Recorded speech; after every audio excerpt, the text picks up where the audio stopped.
Bueno, muy buenas tardes. Le damos la bienvenida a la reunión del mes de octubre de la Sociedad Argentina de Coloproctología.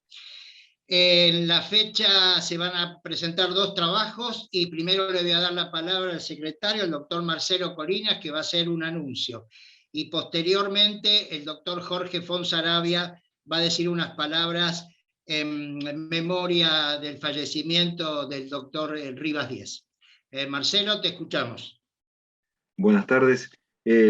Solo queremos recordar que del 9 al 12 de noviembre de este año se llevará a cargo el Congreso Argentino de Coloproctología con la presidencia del doctor Julio Baistrocchi, y que el relato oficial, tratamiento neoadyuvante del cáncer de recto, estará a cargo del doctor Fabio Leiro. Con motivo del Congreso Argentino de Cirugía, que es del 9 al 12 de noviembre y finaliza el 12, no realizaremos la reunión de noviembre ese viernes, como es costumbre, el segundo viernes de cada mes, sino que la pasaremos para el viernes 26 de noviembre. Dada la importancia de dicha reunión, en la cual tenemos que elegir comisión directiva, a excepción del secretario general, y además dar los informes de tesorería y secretaría general, hemos decidido no coincidir con el último día de Congreso y pasarla para el día viernes 26 de noviembre para contar con la mayor cantidad posible de socios titulares. Esa es la información de parte de Secretaría. Muchas gracias, Marcelo. Le damos la palabra al doctor Jorge Fonsaravia, que va a decir unas palabras en memoria del fallecimiento del socio y amigo, el doctor Rivas Díez. Jorge, te escuchamos. Muchas gracias, Luis. Muchas gracias por darme a mí la oportunidad del recuerdo de Rivas Díez. Hoy tengo la triste noticia de recordar el fallecimiento del doctor Rivas Díez, ocurrido hace pocos días. Miembro de nuestra sociedad desde hace muchos años, se formó en el Hospital Rawson, en el servicio de cirugía a cargo del doctor Diego Zabaleta, continuando su formación quirúrgica en Francia y luego en Brasil, en el servicio de coloproctología del doctor Cutay Padre y con la doctora Angelita Gama. Luego en Buenos Aires su formación coloproctológica la continuó con el doctor Claudio Barredo y finalmente se unió al servicio de coloproctología del Sanatorio Güemes, cuyo jefe era el doctor Stekovich, y donde trabajamos codo a codo y luego en distintos centros operando juntos durante más de 35 años. El doctor Fernando Serra, nuestro próximo presidente de la sociedad, que completó su residencia en cirugía en Sanatorio Güemes, guardará seguramente un gran recuerdo de él por su carácter optimista y alegre, y porque ya hemos tenido oportunidad de trabajar juntos cuando el doctor Serra rotó por nuestro servicio. El doctor Rivas Díez, con su esfuerzo, contribuyó a numerosos trabajos que enriquecieron a nuestra sociedad. Formamos juntos no solo un equipo integrado permanente de trabajo y no solo fue un compañero de trabajo, sino que fue mi gran amigo, mi hermano, y como él me definió durante su penosa agonía. Por eso lo despido diciéndole adiós, mi gran amigo, mi hermano. Muchas gracias. Muchas gracias, Jorge, por tus palabras. Y a continuación vamos a dar inicio a la lectura del primer trabajo del día de la fecha. Reparación de cloaca traumática, reporte de caso y revisión de bibliografía, a cargo del doctor Rubén Balmaceda, Martín Galvarini, Leonardo Afrotti, Javier Kerman, Claudio Fermani y Andrés Kerman. Son médicos del Servicio de Cirugía General del Sanatorio Argentino de San Juan y de la sección de coloproctología del Hospital Lago Maggiore de Mendoza y del Servicio de Cirugía General del Sanatorio Argentino, el doctor Kerman. Doctor Balmaceda, te escuchamos. Bueno, muchas gracias, doctor Zanoni, por la presentación, y muchas gracias a la comisión directiva y sobre todo al doctor Laporte por la invitación para leer nuestro trabajo delante de tan distinguido público. El doctor Zanoni ya les presentó el título, se llama Reparación de cloaca traumática, reporte de caso y revisión de la bibliografía. Bueno, como introducción, las lesiones obstétricas del esfínter anal constituyen la primera causa de incontinencia fecal en mujeres jóvenes, con una incidencia probablemente con un gran subregistro de 1 a 4 cada 10.000 partos vaginales, y la cloaca traumática es la forma más grave de estas lesiones, causando una severa incapacidad y un daño psicológico y grandes costos relacionados al cuidado de la salud de estas pacientes.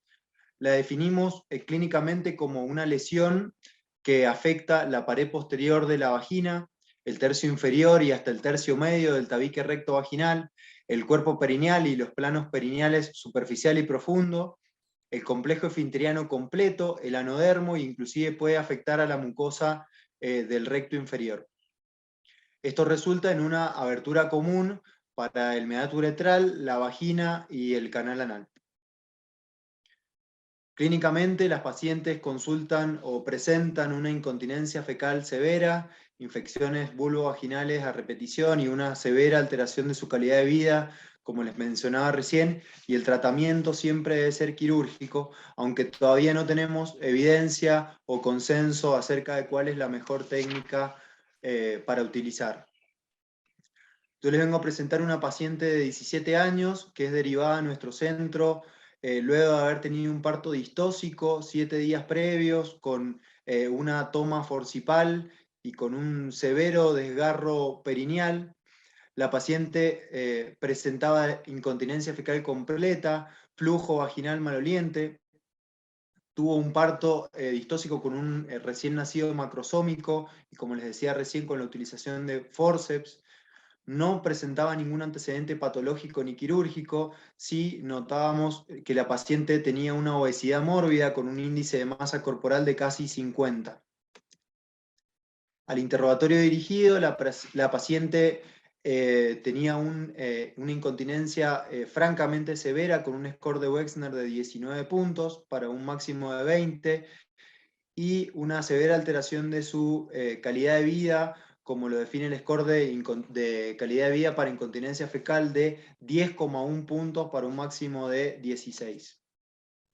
En el examen físico general, la paciente se encontraba lúcida, sin signos de inflamación sistémica, estable hemodinámicamente, con un estado de ánimo depresivo, francamente, y en el examen perineal se notaba una lesión anfractuosa que afectaba la pared posterior de la vagina, cuerpo perineal y planos profundos del periné, el tabique recto vaginal hasta su tercio superior, el cual se encontraba conservado, y también se encontraba abierta la pared anterior del canal anal, seccionado completamente el complejo esfinteriano, hasta 2 centímetros por encima de la línea pectínea, la cual podíamos ver a simple vista la parte posterior de la línea pectínea del canal anal. El esfínter anal se tactaba como un resalto en el hemiano posterior, con ambos cabos retraídos, y los bordes cutáneo de la mencionada herida estaban con fibrina y secreción purulenta. Lamentablemente no tenemos fotos de la lesión inicial. Enseguida les voy a mostrar una foto de la lesión cuando ya llevaba un tiempo de evolución. Sí realizamos en esos primeros días una ecografía endoanal, donde se nota, este es un corte del canal del complejo esfinteriano hacia la cara anterior, y se nota ahí un artefacto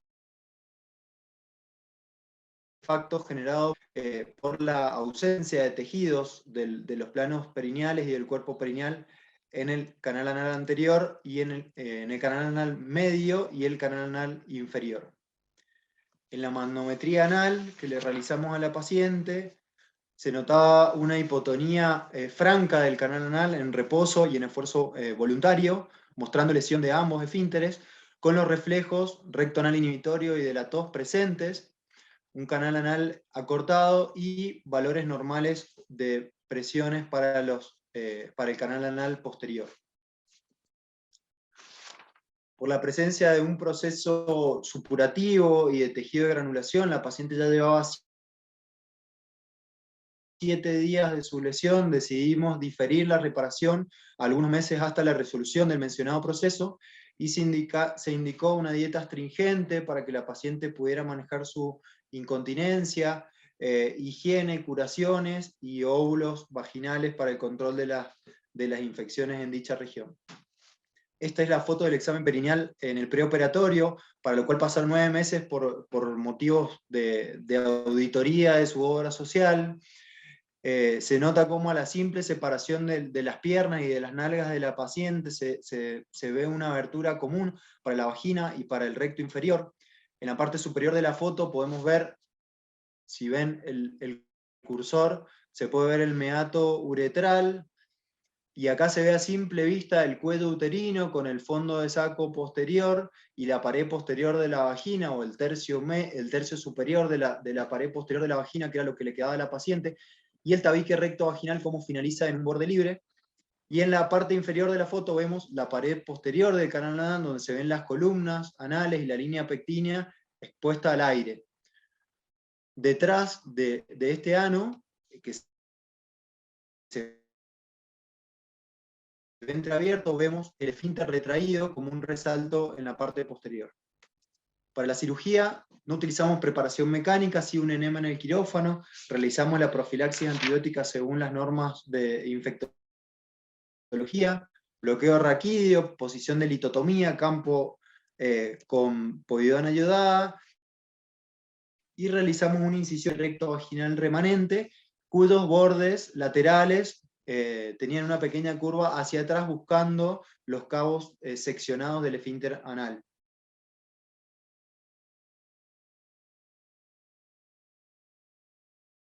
Procedimos hacia arriba con la disección. Ya en Zoom yo le hice un esquema en el costado derecho.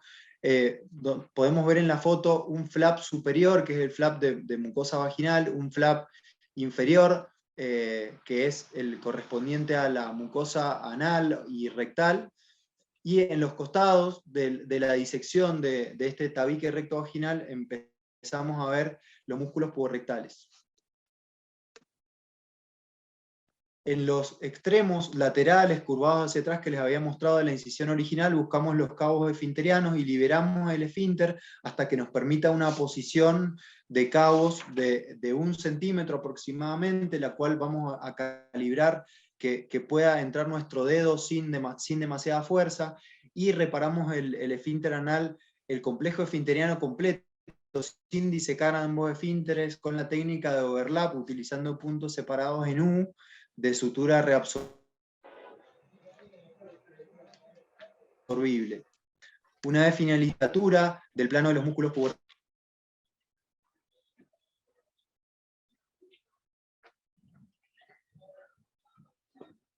puborectales hacia la línea media para aumentar el espesor del tabique recto en los más superficiales, la pared posterior de la vagina con un surjet de material absorbible, la piel con puntos separados, y el anodermo y la mucosa rectal con surjet, todo material absorbible. La piel quedó cerrada, como ven en la parte central de la foto, de forma vertical, sin utilizar colgajos, con un cierre simple a la línea media, con puntos separados entreabiertos. Se nota en esta foto cómo la paciente tiene una separación normal y con una forma adecuada, infundibuliforme de la entrada al ano. La paciente estuvo internada durante 4 días para control evolutivo, evoluciona favorablemente y es dado de alta el 4.º día luego de haber evacuado con una continencia normal. A la semana la paciente se le drena en el consultorio un hematoma de 40 centímetros cúbicos. El resto del examen estaba bien, con un esfínter normotónico, sin otros signos de dehiscencia, y al mes de la cirugía, en el sitio donde se realizó el drenaje del hematoma, la paciente presentaba un orificio fistuloso que se comunicaba con un trayecto en el sitio donde habíamos realizado la rafia de la universidad. ¿Cómo estás? Esto resolvió espontáneamente luego de 2 meses con solamente higiene. Esta es la foto del orificio fistuloso. 2 meses. Al postoperatorio alejado, 7 meses, la paciente tenía un examen normal de su periné, la herida completamente cicatrizada, el esfínter se trataba normotónico, el score de Wexner disminuyó de 19 que tenía previamente a 2, y el score de calidad de vida también disminuyó de 10 a 1, sin dispareunia. La paciente ya había tenido relaciones sexuales ni dolor pelviano, y no realizamos ecografía ni manometría, y lamentablemente no pudimos derivarla a rehabilitación del suelo pélvico. Al seguimiento alejado de 6 años, que eso es, en la actualidad la paciente tiene un score de Wexner estable y lleva una vida totalmente normal sin ninguna limitación por la lesión que tuvo en ese momento. Voy a hacer un brevísimo resumen de la bibliografía sobre los 5 puntos que nosotros consideramos que pueden ser controversiales de estas reparaciones. El primero de ellos es la forma de cerrar el plano más superficial de la piel, si llevarla a la línea media como una herida vertical o utilizar algún tipo de colgajos. El segundo punto es la aplicatura complejo esfinteriano, la técnica más recomendada. El cuarto es la utilización o no de ostomas defuncionalizantes en estos pacientes. Y por último, el rol de la rehabilitación del suelo pélvico. Sobre el uso de colgajos, existen 2 posturas controvertidas. Hay autores que abogan en favor del cierre simple a la línea media, como hicimos en esta paciente, y hay autores que utilizan colgajos de los más variados tipos. Los autores que utilizan cierre simple tienen un razonamiento que es que en el traumatismo tipo cloaca no hay una pérdida de tejido, sino solamente una disrupción de la línea media y una separación o una retracción de los cabos hacia los costados. En tanto que los autores que abogan en favor de la utilización de colgajos refieren que utilizando los mismos, la herida de piel queda con menos tensión, queda fuera de la línea media, y que haciendo un cierre vertical le puede generar a la paciente alguna limitación de tipo sexual. En la bibliografía nosotros encontramos unas 10 series de casos y algunos reportes de casos aislados, un total de 166 pacientes. Vemos que la mayoría, casi 3/4 de las series o de los pacientes publicados, se les realizó un cierre simple a la línea media como el nuestro, con una tasa de complicaciones del 8%, y los cierres con colgajos, que fueron colgajos en Z, en X, con un total de 44 pacientes, tuvieron complicaciones del 54%. Esto es solamente un resumen de los números que vemos en la bibliografía, no es un metaanálisis ni un análisis comparativo, pero podemos ver que el cierre a la línea media no tiene más complicaciones que los cierres con colgajos en la bibliografía disponible. Si desglosamos las complicaciones en dehiscencia de herida, fístula, tampoco vemos una mayor incidencia en los pacientes con cierre simple. Las 2 técnicas tienen resultados funcionales comparables con un score de Wexner medio para todos los trabajos de 3. Acerca del cierre de del plano de los puborectales, esto, como les decía recién, el objetivo es aumentar el espesor del tabique recto vaginal y disminuir la tasa de fístulas rectovaginales. Sin embargo, las series sobre desgarros perineales o lesiones esfinterianas, no hablo de series de cloaca traumática, sino series de desgarros comunes, reportan que aplicando los puborectales puede haber un aumento en la dispareunia por disminución del calibre del canal vaginal. En cuanto al traumatismo tipo cloaca, la mayoría de los autores aplica los puborectales. Y en esa serie, en cuanto a un aumento de la cantidad de fístulas, es decir, que podríamos no haberlo hecho, la bibliografía nos apoya, hay autores que no lo hacen y las pacientes no tienen más fístula rectovaginal.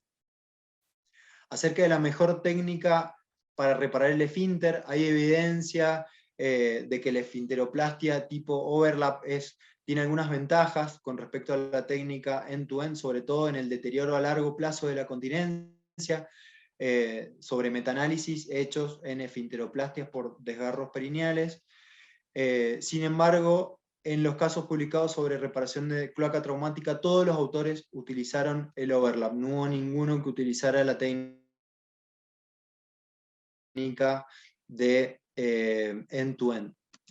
Sobre ostomía definitiva, en ninguna de las series publicadas realizaron ostomías al 100% de los pacientes, y en las series que tuvieron alta tasa de ostomías, mayor al 30% de los pacientes, no se ve una menor tasa de complicaciones, por lo tanto, los ostomas no le agregan ningún beneficio a los pacientes que tienen cloaca traumática. Sí, en la serie de Saint Marks, que les alta su importancia cuando las pacientes tienen dehiscencias severas o fístulas rectovaginales severas con compromiso séptico. Nosotros no utilizamos la ostomía, también les resalto en esta parte que nuestra paciente tenía una obesidad mórbida con un panículo adiposo muy importante, lo cual hubiera complicado el manejo del ostoma, así como su reconstrucción. Sobre la rehabilitación del suelo pélvico, no, en ninguna de las series publicadas de Cloaca habla del biofeedback, pero sí hay evidencia de que la rehabilitación ayuda a las pacientes que han tenido una esfinteroplastia por desgarro obstétrico, y como el mecanismo de la incontinencia anal es el mismo, que es la sección de los cabos esfinterianos, nosotros estamos convencidos de que la rehabilitación del suelo pélvico hubiera favorecido mucho a la evolución de esta paciente, y seguramente la paciente tenga un poco más de riesgo de deterioro a largo plazo por no haberla podido realizar. Como conclusión, presentamos un caso de una mujer joven con obesidad mórbida, con una cloaca traumática luego de un parto distóxico, que se reparó satisfactoriamente utilizando una técnica de cierre por planos, cerrando la piel a la línea media de forma vertical, reparando el esfínter con overlap y realizando una aplicatura de los músculos puborectales. No hay consenso entre los autores acerca de cuál es el mejor procedimiento quirúrgico. Las técnicas sin la utilización de colgajos son menos complejas y tendrían al menos la misma morbilidad que aquellas que sí los usan. La ostomía derivativa no ha demostrado mejorar o disminuir la tasa de complicaciones en las pacientes con cloaca traumática, por lo tanto no debería utilizarse. La mayoría de los autores relevadores y la esfinteroplastia tipo overlap y el tratamiento de la cloaca traumática es siempre quirúrgico, aunque Bueno, pasaremos a la lectura del segundo trabajo, y finalmente, si el doctor Balmaceda se puede conectar, escucharemos si hay aportes o algún comentario sobre el trabajo. Así que pasamos a la lectura del segundo trabajo, cuyo título es Análisis de factores asociados con el síndrome de resección anterior en pacientes operados por tumores de recto. ¿Puede el cirujano prevenir su aparición? Los autores son el doctor Adrián Matacheo, la doctora Magrini, el doctor Rivera, Joaquín Tonielli, el doctor Benditi, el doctor Norberto Lucidi y el doctor Luis Pedro, del Servicio de Cirugía del Hospital Ramos Mejía y de la cirugía coloproctológica del Sanatorio Sagrado Corazón de Capital Federal. Así que, Adrián, te escuchamos. Gracias a la revista y al Comité de la Sociedad Argentina de Coloproctología por permitirnos leer este trabajo. El cáncer del recto es una enfermedad bastante frecuente en nuestro medio. Diferentes esquemas terapéuticos que incluyen a la quimiorradioterapia y a la cirugía han permitido ampliar en las últimas décadas los horizontes de la preservación del esfínter. En condiciones ideales, los pacientes que se operan por cáncer del recto van a mantener la continuidad intestinal, pero a pesar de esto, estos pacientes en quienes se les realiza una resección anterior baja, con anastomosis y restablecimiento del tránsito en un tiempo o en más tiempos, conllevan dificultades funcionales relacionadas con la evacuación intestinal. Dentro de estas manifestaciones, las más frecuentes son una alteración en la frecuencia, urgencia y fraccionamiento de la evacuación, además de incontinencia fecal. Para evaluar estos síntomas se han propuesto diferentes mecanismos. En los últimos años, el LARS score de LARS, por sus siglas en inglés, síndrome de resección anterior baja, se ha impuesto sobre la base de proponer que los pacientes que, de acuerdo con este score, tienen un LARS mayor, sufren o tienen un deterioro en la calidad de vida acompañante. Por otra parte, también diferentes publicaciones han descrito que hay algunos factores que están asociados con el desarrollo de este síndrome de resección anterior, y que son el uso de radioterapia, la decisión total del mesorrecto, el tipo de la anastomosis, la altura del tumor y el uso de una ostomía de derivación. En la búsqueda que pudimos hacer, no encontramos publicaciones nacionales que reporten la prevalencia de este síndrome en nuestra población, por lo cual el objetivo de nuestro trabajo es mostrar la prevalencia en nuestra serie y de analizar algunos los factores predisponentes dentro de los más frecuentes que mencioné. Para esto realizamos un estudio observacional, retrospectivo y transversal que abarcó el periodo de junio de 2012 a marzo de 2021. Incluimos a todos los tumores de recto, adenocarcinoma confirmado o lesiones sospechosas con displasias sospechosas de cáncer invasor, en quienes realizamos una resección anterior baja con escisión total o parcial del mesorrecto, en quienes realizamos una anastomosis primaria extraperitoneal con restablecimiento del tránsito en el mismo acto o posteriormente, previo consentimiento de los pacientes, y excluimos a aquellos que con tumores de recto en los que se había realizado una resección transanal o una amputación de recto, también aquellos pacientes en los que realizamos la protectomía pero no confeccionamos una anastomosis, aquellos en los que todavía tienen una ostomía de protección al momento del estudio, o aquellos pacientes en los que realizamos resecciones más extendidas del colon, como ser proctocolectomías totales o micolectomías izquierdas muy ampliadas o colectomías derechas por otras causas.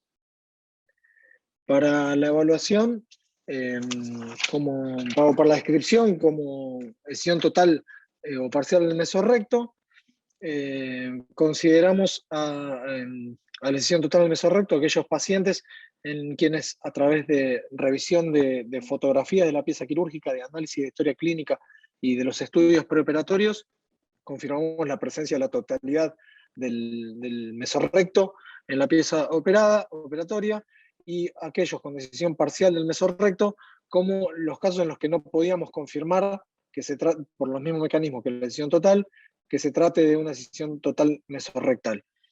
Siempre incluimos a todos los pacientes en los que pudiéramos confirmar por lo menos una disección por debajo de la reflexión peritoneal para garantizar la conformidad de una decisión al menos parcial mesorrectal. Consideramos dentro de las variables como complicación anastomótica a la salida de pus o materia fecal por el drenaje, los abscesos pelianos, la peritonitis o fístulas rectovaginales, para considerar como un neoreservorio a los pacientes en los que se realizó una coloplastia, una anastomosis lateroterminal o un pouch colónico, y los datos fueron registrados a través de un registro prospectivo con el que contamos, y además, como decía antes, en búsqueda en historias clínicas. El score de Lars, para el score de Lars, los pacientes fueron secuencialmente encuestados entre noviembre de 2020 y abril de 2021, de forma presencial en algunos pacientes o mediante encuesta telefónica en otros.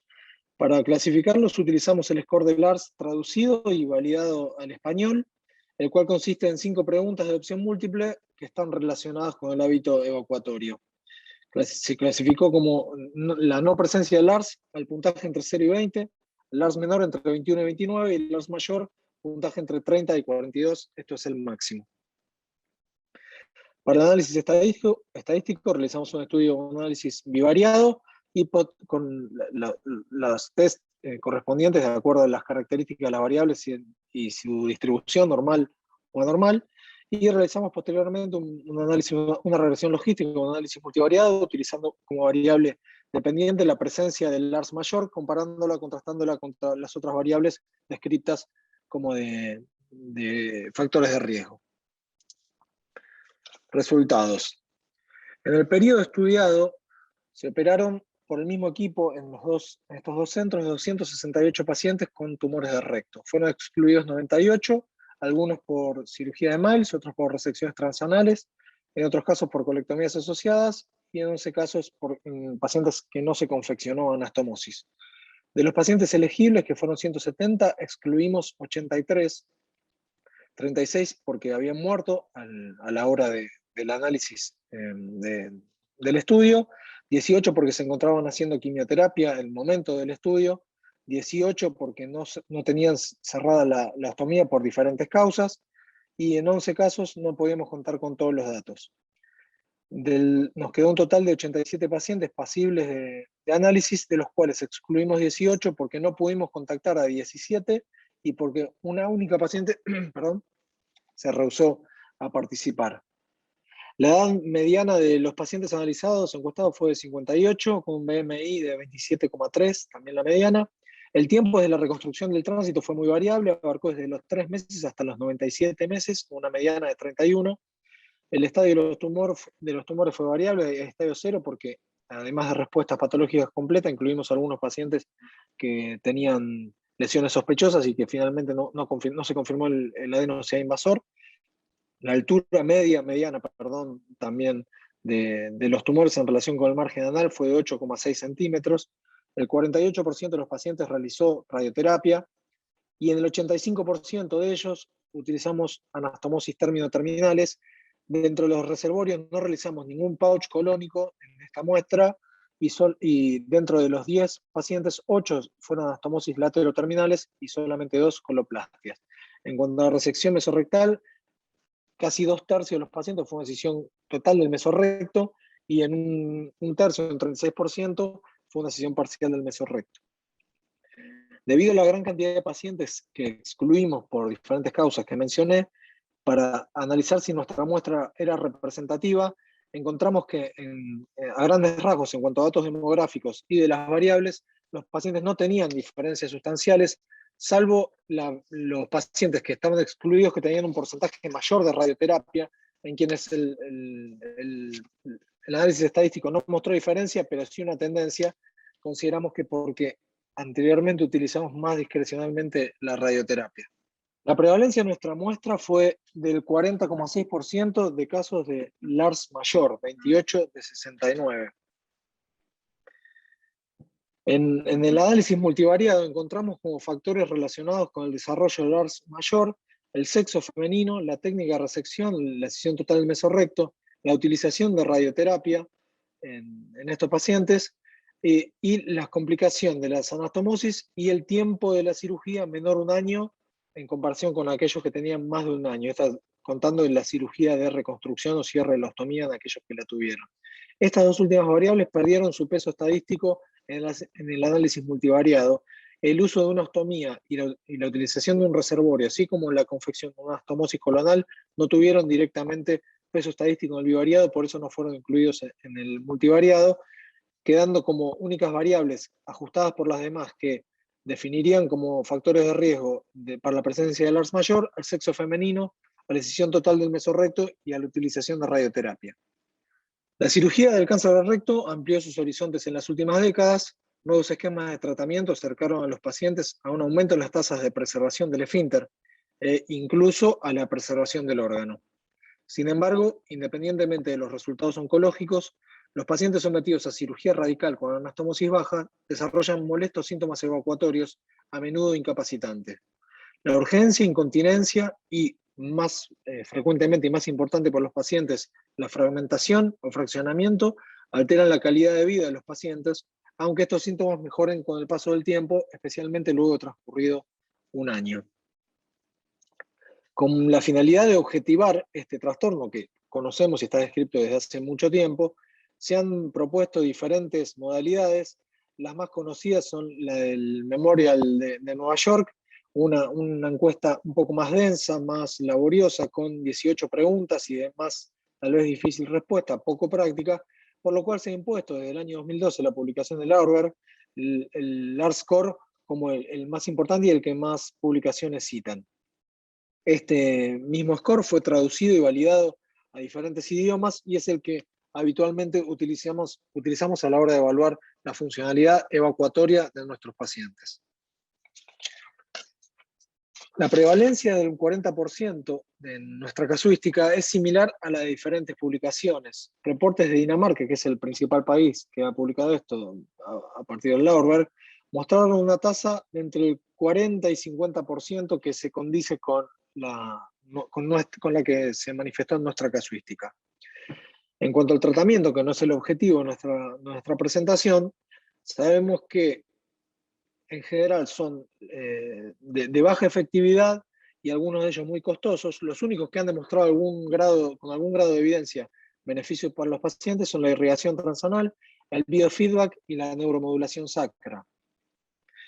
Con la intencionalidad de prevenir o tratar de mejorar la aparición de este síndrome, el único trabajo que encontramos en relación con estos tratamientos fue un trabajo publicado hace algunos años, en 2016, que analizaba la utilidad de aplicarle biofeedback a los pacientes antes del cierre de la ostomía para evaluar si eso mejoraba la funcionalidad.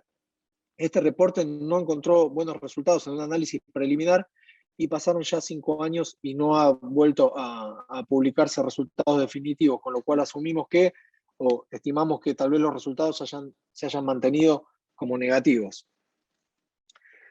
A la hora de pensar en otros factores que tienen un peso relevante a la hora de desarrollar el LARS mayor, conocemos ya, de acuerdo con publicaciones previas, que la asociación entre el uso de radioterapia pelviana y la extensión de resección del recto, la decisión total del mesorrecto en comparación con la parcial, actúan interfiriendo con la compliance, la función de reservorio del recto y con la hiperexcitabilidad, producto de estos dos mecanismos que conllevan a la aparición y desarrollo de estos síntomas. Esto fue confirmado en nuestra serie, en donde encontramos, como mencioné anteriormente, que estas dos variables tuvieron un peso estadístico que se mantuvo en el análisis multivariado. Sin embargo, tanto el uso de la radioterapia como la decisión de realizar una decisión total o parcial del mesorrecto difícilmente para un cirujano se diriman a la hora de pensar en los resultados funcionales, cuando nuestro objetivo principal tratando a estos pacientes es disminuir la tasa de recaídas locales. Otra herramienta que tenemos los cirujanos pensando en cómo disminuir esta complicación en nuestros pacientes es el tipo de anastomosis. Ya una revisión Cochrane de hace algunos años estimaba que el pouch colónico era la técnica reconstructiva que mejores resultados tenía en términos de complicaciones y sobre todo funcionales en comparación con las coloplastias, que tenían o se manifestaban con más dehiscencias, y las anastomosis lateroterminales que se estimaban como una opción al pouch cuando no podían hacerse. Sin embargo, en los últimos años se han publicado al menos 4 estudios randomizados y controlados analizando y evaluando la utilidad tanto del pouch colónico como la anastomosis lateroterminal, y citando algunas de las conclusiones de estos trabajos, todos ellos, todos randomizados, controlados e internacionales, multicéntricos. Uno de ellos concluye que no está justificado el uso de un pouch colónico como una técnica de reconstrucción estándar. Otro que menciona que los cirujanos pueden continuar realizando reconstrucciones intestinales posterior a un TMI, de acuerdo con su preferencia técnica, porque el pouch no encontró diferencias. Y lo mismo ha sucedido con el pouch colónico en cuanto a complicaciones y función sexual, emocional e intestinal. Todos los trabajos, o mejor dicho, ninguno de estos trabajos encontró diferencias a la hora de analizar la evolución y la presentación del LARS mayor. Nuestra casuística, si bien no realizamos ningún pouch colónico en ella, de las anastomosis lateroterminales y las dos coloplastias, no tuvieron ningún peso estadístico a la hora de compararlas. El uso de una ostomía de protección también se ha publicado como un factor a tener en cuenta. Esto fue confirmado por un metaanálisis reciente de este año que demostró que tanto la confección de una ostomía como el retraso en el cierre de la misma aumentarían la tasa del LARS mayor. En nuestro caso no encontramos esta diferencia significativa. En cuanto a las complicaciones de las anastomosis, existe un trabajo del grupo de Pagny de Francia que mostró que los pacientes con complicaciones sintomáticas se acompañaban de un desarrollo mayor del LARS mayor. Esto no fue confirmado por ninguna de las diferentes publicaciones ni metaanálisis, y tampoco se confirmó en nuestra muestra, en la que, si bien alcanzó un peso estadístico de análisis bivariado, al contrastarla con las otras variables, no tuvo diferencia. El tiempo de la cirugía es un factor tal vez un poco subestimado, porque la mayoría de los trabajos en estos dos cuadros tenemos resultados de los dos últimos metaanálisis relacionados con el LARS, y si ustedes se fijan en el rango de estudio de análisis de todos los pacientes, van a ver que el primero empieza en 24 meses, el siguiente 23, 28, Es decir, la gran mayoría de los estudios deja de lado los pacientes que tienen menos de un año de reconstrucción intestinal, porque este grupo tendría mayor desarrollo del ARS mayor. Lo que nos preguntamos nosotros es por qué, si estos pacientes tienen, incluso durante el primer año, y altera el ARS mayor, y esto altera la calidad de vida, ¿por qué no considerarlos para tratarlos, aunque más no sea, durante un año? Otro factor relacionado que encontramos en nuestra casuística fue un peso muy importante y determinante del sexo femenino. Esto no ha sucedido así en otros muchos trabajos. La mayoría de ellos no analizan, no publican la variable sexo o género como estudiada. En otros casos no encontraron asociación y después algunos trabajos encontraron una mayor predilección o prevalencia en mujeres y otros en hombres.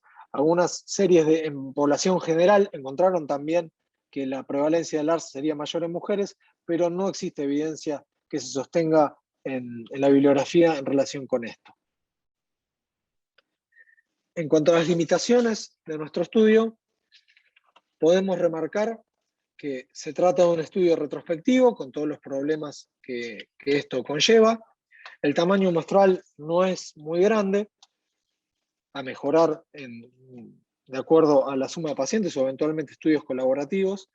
También que perdimos muchos casos para analizar, si bien realizamos el estudio estadístico para analizar si nuestra muestra era representativa, de cualquier manera hubo una gran pérdida de casos, y que no agregamos o no asociamos una encuesta de calidad de vida.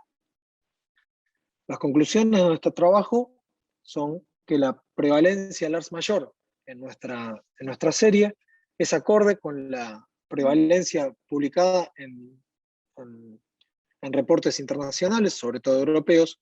Encontramos como factores predisponentes al sexo femenino, pero sobre todo al uso de radioterapia y a la escisión total del mesorrecto.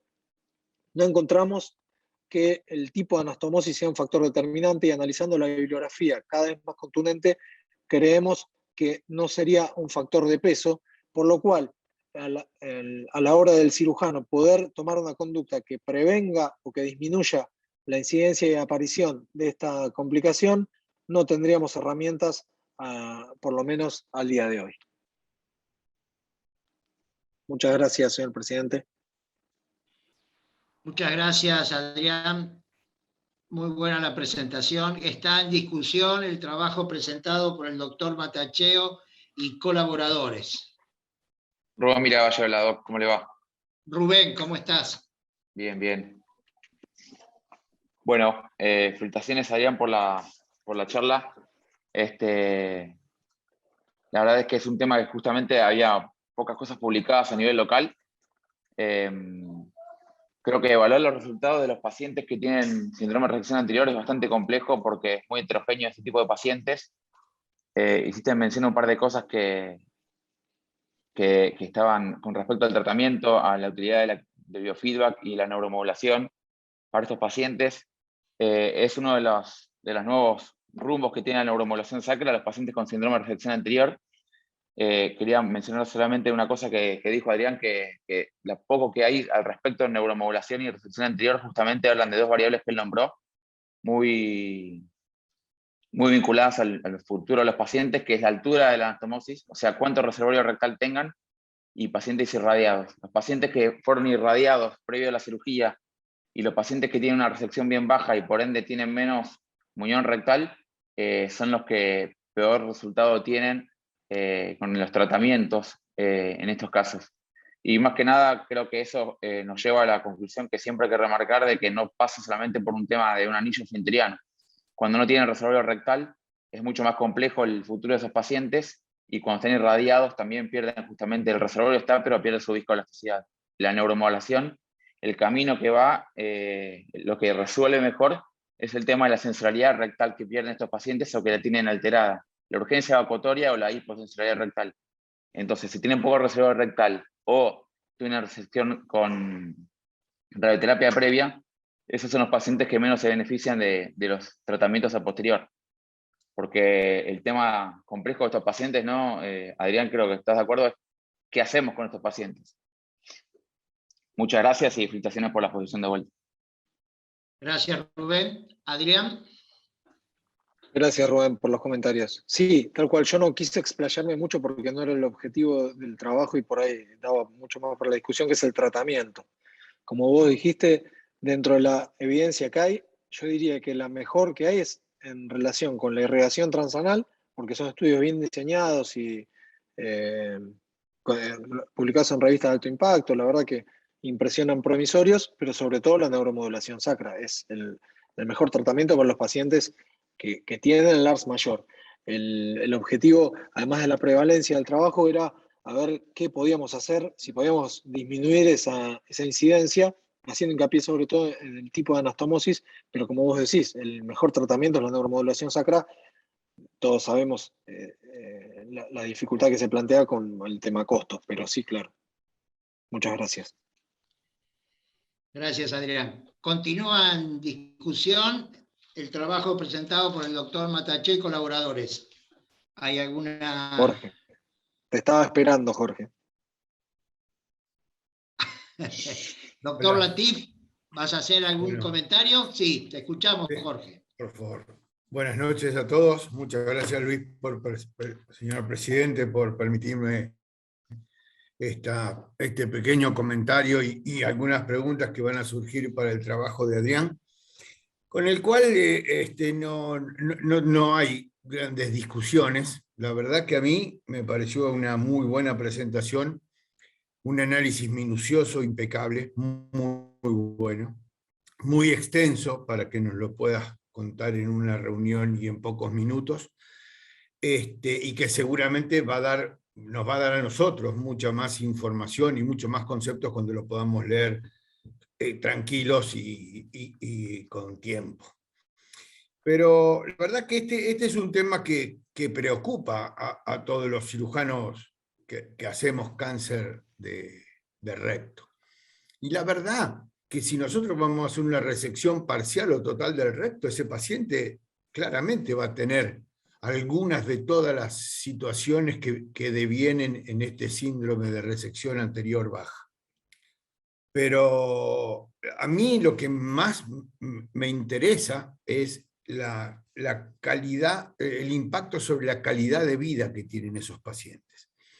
Y cuando uno empieza a buscar la bibliografía internacional presentada, aún la de los últimos años, todos los equipos del norte, de Europa del Norte, que trabajan tanto, uno ve que el ARS severo o grave está entre un 30% y para algunos entre un 85-90% de los pacientes. Y es ahí donde uno se empieza a preguntar qué es lo que pasa cuando uno lo quiere adecuar al grupo de pacientes que uno opera.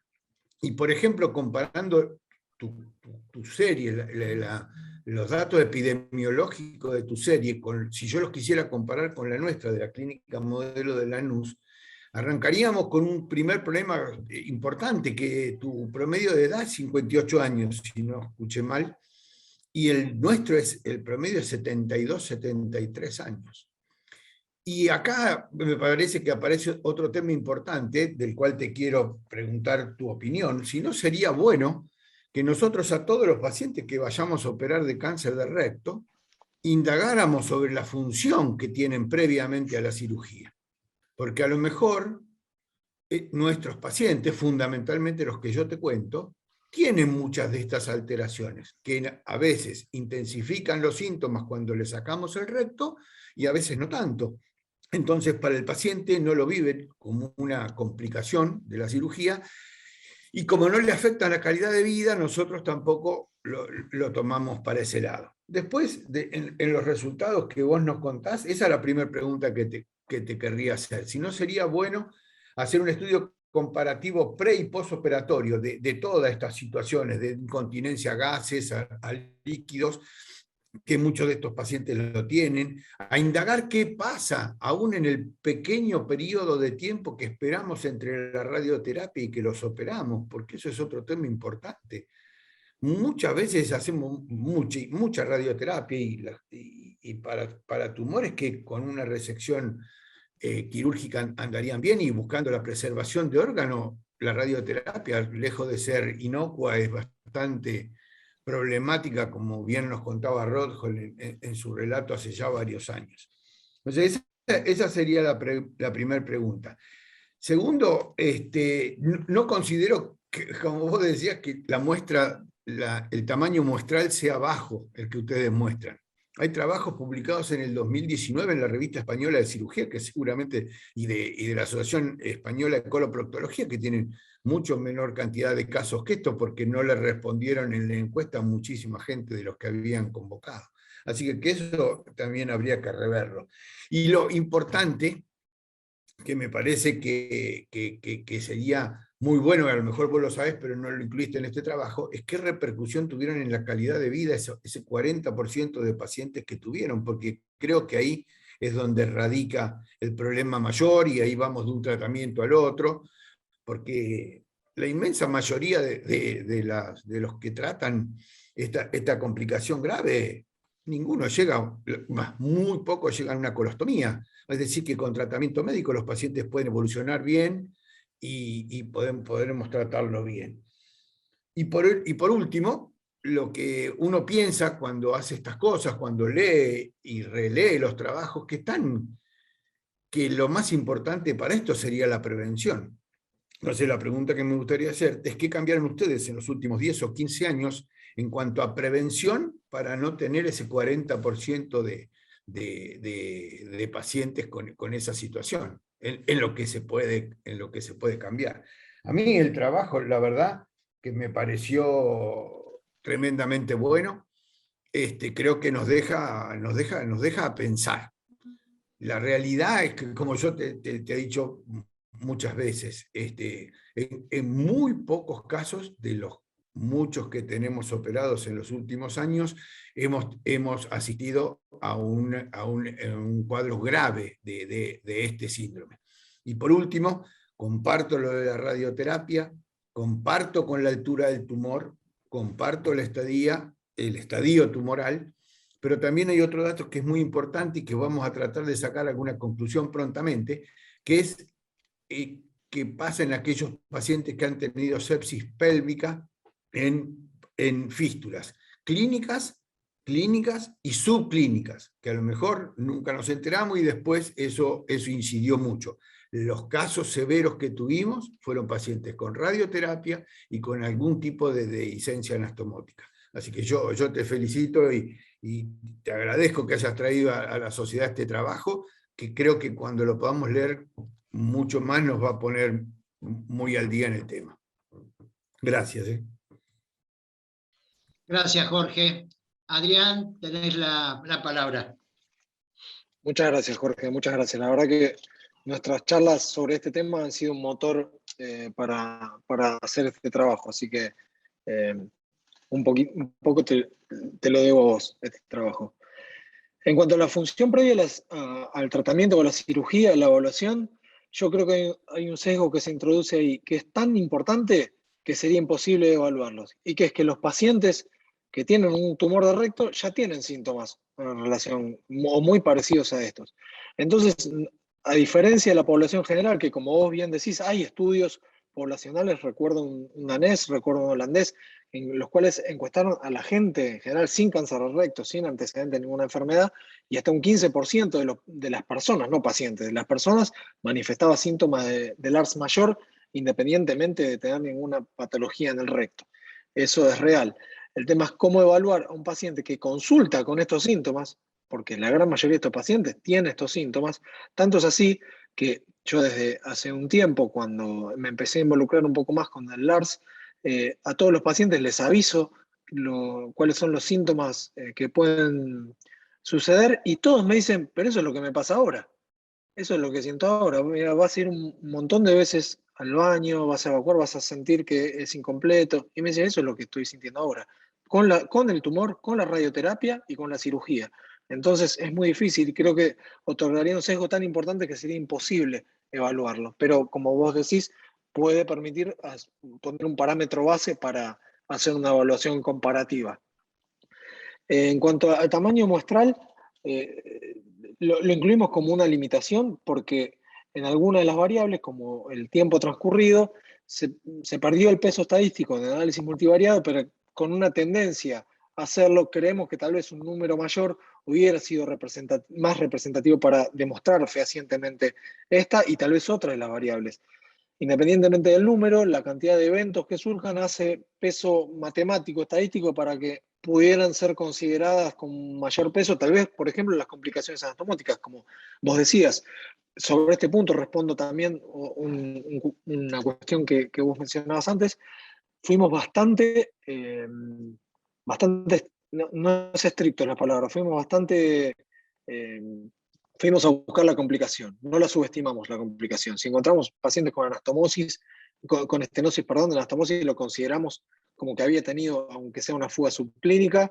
Lo único que dejamos de lado fue si algún paciente se hizo una tomografía y tenía una colección presacra, que es muy habitual de ver estos pacientes, pero sin ningún tipo de repercusión clínica y con una anastomosis posterior sin complicaciones y que tuvo una reconstrucción del tránsito. Ese paciente no lo consideramos como una complicación anatomótica. Pero si hubiéramos tenido un número mayor o hubiéramos podido incluir a aquellos pacientes que excluimos, tal vez hubiéramos tenido más eventos para analizarlo y hubieran tenido un peso estadístico mayor. Si cambiamos algo en los últimos años, yo particularmente, clásicamente hice siempre anastomosis término-terminales, a partir de compartir mi experiencia con el doctor Luis Pedro y de aprender mucho de él también, empecé a incorporar las anastomosis lateroterminales en la casuística, que son las que finalmente aparecen en la serie, porque las empecé a hacer buscando esta mejoría en los resultados funcionales. La verdad es que hoy, e incluso es tema de charla con el doctor Pedro, no tuvo ninguna relevancia cuando fuimos a buscar los resultados en relación con lo que había sucedido con esos pacientes. Y no me acuerdo si me estoy dejando algo atrás, Jorge.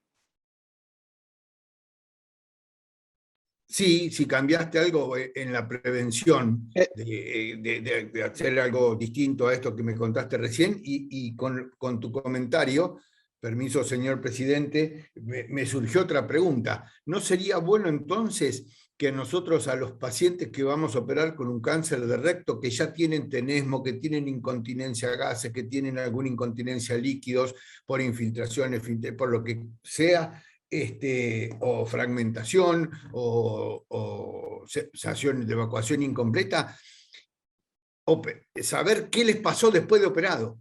Si después de operado a esos pacientes les fue peor en sus síntomas que los que tenía antes, porque ahí me parece que podría radicar otro punto para discernir bien si esto es por lo que ya tenía el paciente o por la cirugía, por la resección en sí. No sé si por ahí sería una pregunta lógica, pero se me ocurrió recién. Mira, Adrián. Sí, perdón. Puedo responderte lo que yo considero en teoría. Creo que el grupo ideal para comparar, o ideal, dentro de lo mejor, serían los pacientes en el pre y post con respuesta clínica completa, porque esos pacientes ya no es atribuible a la presencia del tumor. Los síntomas sí a la radioterapia, pero serían todos pacientes que estarían irradiados, los que tuvieron una respuesta incompleta y los que tuvieron una respuesta completa. Pero de cualquier manera, todo lo que brinda información y conocimiento es bienvenido y se puede planificar y pensar, tampoco es muy complejo. Lo que le agregaría complejidad son los estudios de calidad de vida, como presentó el doctor Loco en la última reunión, que requieren de múltiples preguntas y llevan más tiempo.